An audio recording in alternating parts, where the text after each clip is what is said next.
Welcome sa Durs 2.0. Fresh at nagbabagang happenings ba ang hanap mo? Mga padabarkads man yan o mga trending topics? Pwes, sagutin natin yan. Kaya naman isubscribe nyo na ang ating channel para sa mga nagbabagang balita everyday. Welcome back again sa ating YouTube channel mga kadabarkads, and for today's video, ang pag-uusapan natin ay tungkol sa mga importanteng kaganapan sa loob at sa labas ng Itbulaga. Pero bago po ang lahat, batiin naman natin si Miles Ocampo ng isang happy birthday. Yes po mga kadabarkads, ngayon po ang kanyang kaarawan at kahapon inanunsyo na po yan sa Itbulaga na marami nga po nilang pa-surprise para po sa birthday celebration ni Miles Ocampo. Isa rin po kasi si Miles Ocampo sa mahuhusay na host at magaling pong magdala sa programang Itbulaga. Kaya deserve niya pong mabigyan ng pasabog na birthday celebration, kaya abangan natin kung ano ba yung mga inihanda pong surprise ng TVJ Production para sa mga televiewers. And speaking of Miles Ocampo mga kadabarkads, umani nga po ng atensyon ang video na in-upload ni Ian Red sa kanyang social media account. Maraming naaliw mga kadabarkads dito po kay Miles, Ian Red, Maine Mendoza, and Paolo Ballesteros nang makita nga po na nagsisiksikan sila sa isang pintuan. Ang goal kasi nila mga kadabarkads ay sabay-sabay daw pong umuwi, kaya sabay-sabay silang lumabas ng pintuan. So ang lakas ng trip ng mga dabarkads natin na siyang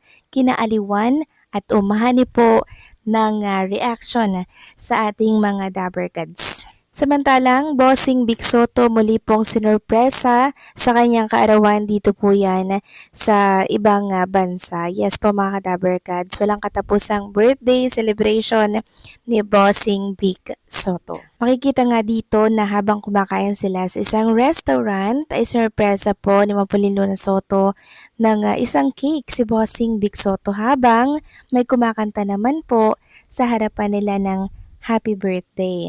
Sa mga nagtatanong kung nasan pong bansa si Bossing Vic Soto, nasa Bangkok, Thailand po sila mga kadabarkads, and kahapon nga wala pa rin po si Bossing Vic Soto sa programang Itbulaga at sinusulit ni Nanamnam ang Bangkok, Thailand parte po ng kanyang birthday vacation. So hindi natin sure kung present na ba mamaya si Bossing or present na sa Sabado. Dahil deserve niya po mga kadabarkads magliwaliw kasama po ang kanyang pamilya. Samantalang next topic naman, pag-usapan naman natin ang ganap kay Jerome Ibardome ngayong May 1, 2026. So ngayon na po yung concert niya mga kadabarkads ngayong araw. 5 to 8 p.m. po yan mamayang hapon. Ito po ay may pamagat na Take Me Home Country Roads, Going Back to Where It All Started. Ito po ay gaganapin sa Copyright Candelaria, Digala Street, Candelaria, Quezon. So VIP na lamang daw po yung natitira na mga ticket. At ayon nga po kay Ma'am Christina Ignacio, Dear Jerome Zyrus, with your growth, and we're proud of you, not just for what you've achieved, but for the strength, discipline, and resilience you show every day. Keep going, the best version of you in on the way. Good luck and congratulations in advance in your concert. Ngayong araw yan mga kadabarkads. Samantalang Tito Vic and Joey ginawan po ng ribulto. Makikita nga dito sa harapan ng building mga kadabarkads ang iconic na Tito Vic and Joey, tapos may nakalagay po dyan na TBJ Itbulaga. So marahil AI lang naman ito mga kadabarkads, pero nakakatuwa lang makita, 'di ba? Nagawan po ng totoong ribulto ang Tito Vic and Joey. Lalo't naging parte po sila ng ating kabataan, 'di ba? Mga batang 90s na kung saan ay namulat po sa programang Itbulaga. Total marami din naman pong napapasaya, 'di ba, ng programang Itbulaga, ng mga Dabarkads kasama po ang TBJ. Kaya tingin ko deserve naman po nila na gawan po ng ribulto in real life. Kayo ba mga kadabarkads, sang-ayon ba kayo dito? Please comment down below. Samantalang isang noontime host, mas dumagsa pa po ang reklamo. Kagad po kasing nag-viral mga kadabarkads yung isang nag-intern sa Wawawin at sinigundahan naman ito ng mga taong nakapunta na rin po dati sa show ni Mr. Willie Rebillame. Ayon dito sa mga nag-comment, yung college yung college kami, pinadala yung buong section namin sa studio para maging audience ng show niya.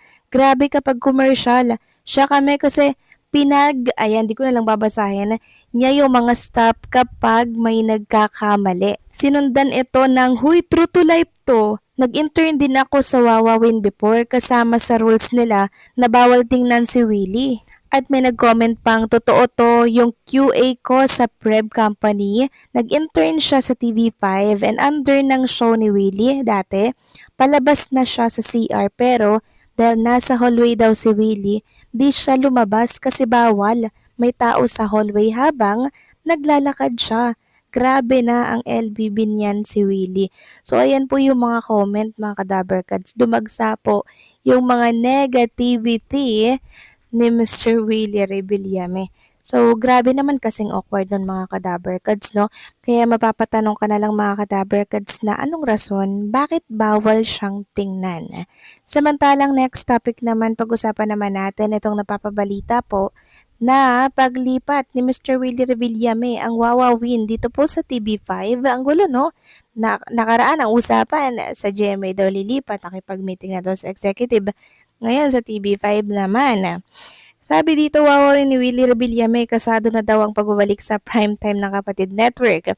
You got it right daw, magbabalik ng show, wawawin ang paboritong game show ng bayan at hosted din ng karenyosong paboritong game show host ng mga Pilipino none other than daw Willie Rebillame o Kuya Will. Kasado na ang pagbabalik ng wawawin sa TV5 at nakatakda itong ilagay sa primetime slot para mas marami ang maabot na tulong at saya hatid ang wawawin.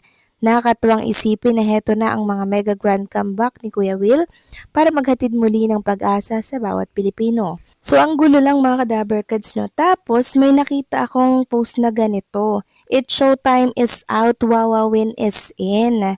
Usap-usapan ngayon ang bali-balitang pagbabalik na sa dating tahanan sa Kapuso Network si Willie Rebillame upang ilagay sa noon time slot. Hindi niya nabanggit kung alin sa channel ang ilalagay sa kanyang programa. Eh, di ba may showtime po dito sa Kapuso Network? Hindi naman siguro aalisin ng GMA Network ang It's Showtime, di ba? Nihamak na mas may viewers naman itong It's Showtime kahit na saan ilipat ito na estasyon, meron at meron po silang viewers. So possible na kung sa GMA sila lilipat, sa GTV itatapat dito po sa It's Showtime. Kasi hindi po mangyayari nga alisan po nila ng tahanan or time slot itong It's Showtime. Malabong mangyari yun kasi kabisado po ng mga network ang ugali nitong si Mr. Willie Rebillame. Diba? Pabago-bago rin po mga kadaberkads. Possible na pwede rin sa TV5 pero pang prime time at hindi po sila ilalagay sa time slot ng Itbulaga. Alam naman natin na matatag na po ang programang Itbulaga sa 12 noon dahil yan sa mas pinaganda po nilang programa. So kayo ba mga kadaberkads, anong masasabi ninyo dito? Please comment down below.